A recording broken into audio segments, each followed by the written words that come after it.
Hi, I'm Tim. Welcome and thanks for logging on. If you love this watch, email me, tmosso@thewatchbox.com. It's in the description below.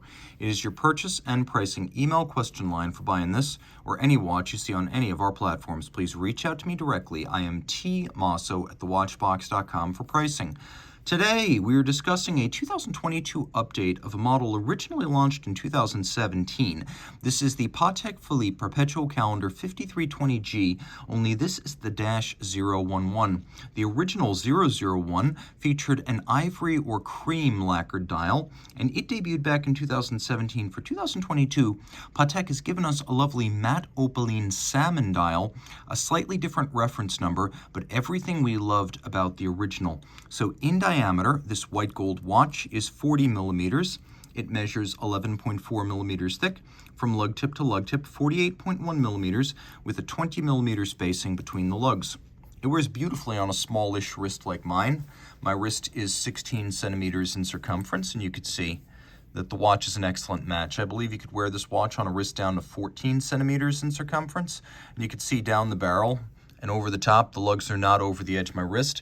With a generously sloped and stepped case band, you can see how a cuff would slide up and over this watch. I am pulling it very tight. This always makes the watch look broader. This angle always makes the watch look broad, especially when the strap is not broken in and being pulled tight. So don't be deceived by this. Go by this, where you can really see how much clearance I have on each side of my wrist.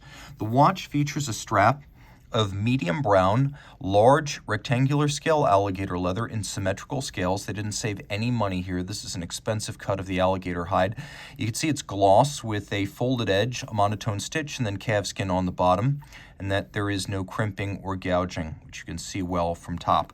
The watch includes a matching gray gold, more on that in a moment, folding clasp, and you can see it features a little spring internally with a Calatrava cross externally, and that spring ensures that it snaps shut and stays shut. Calatrava cross, the logo of Patek Philippe. You will also find it on the crown, for example. Gray gold, what is that? Gray gold is the best kind of white gold. It's the kind that never needs to be rhodium plated. It's the kind that is white all the way through. 18 karat white gold with no excuses. It's what Grubel, JLC, Rolex, Patek Philippe, and others use. And as you can see here, it does give the watch a slightly warmer look than you would find with rhodium plated white gold. If you want to know what rhodium plated white gold looks like, it would look like this steel case, which is purely silver white. Whereas here, you could see that there's a little bit more warmth or heat to it. That is true white gold. Taking a look in profile, we have this dramatically stepped and tiered case flank, but the lugs are a reference that I recognize. This is the historic or vintage Patek Philippe 2405 reference, so that's where that comes from. There's a little bit of a countersink of the crown, so it doesn't stick out obnoxiously in profile. You can also see that because this is a watch designed to evoke vintage references, it features a dramatically cambered and boxed sapphire that is designed to read to the eye like a plexiglass.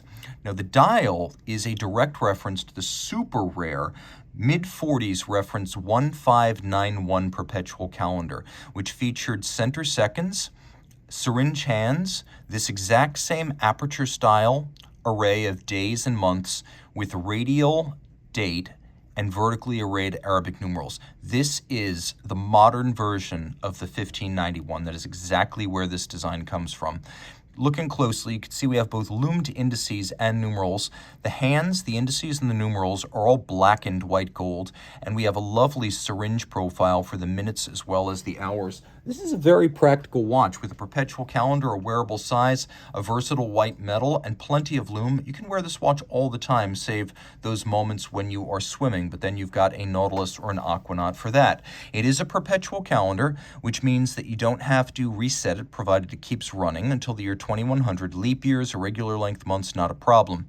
Here's your leap year phase indicator. Here is your AM/PM indicator. So for example, if you need to know whether you're in the danger zone when you should not attempt to set the watch using the pusher adjusters, if that thing is blue, you're in the danger zone. And you can see the pusher adjusters on the profiles. These should not be used when the watch has a blue or darkened AM/PM indicator. We have a counterweighted Lancet-style seconds hand, and then we'll flip it all over. We've got a version of caliber 324 center rotor automatic unidirectional winding with ceramic bearings for high efficiency, 45-hour power reserve, 4 Hz beat rate, 6-position adjusted. It features the Patek Philippe seal. By the way, 6 positions is outstanding. That's 1 more than a chronometer test and 1 more than standard high horology.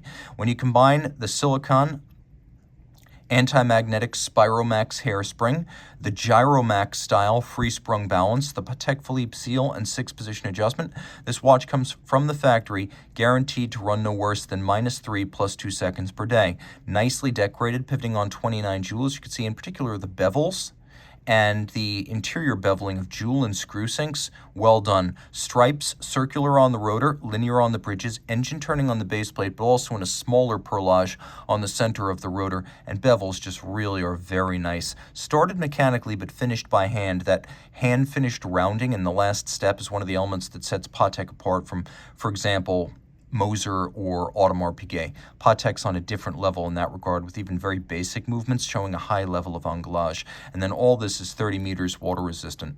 You can see there's a little bit of engine turning on a reduction wheel adjacent to the rotor. And then we have polished pegs used to locate the balance cock. You see 1, 2, 3. Those are locating pegs used to locate the balance cock on the base plate, and they've been mirror polished on their heads, as have the screw heads. Screw heads are black polished with chamfered slots and circumference. Though Patek no longer uses the Geneva hallmark, rest assured the watches are even better finished than they were back when Patek did. Reach out to Team Mosso at thewatchbox.com for purchase and pricing details.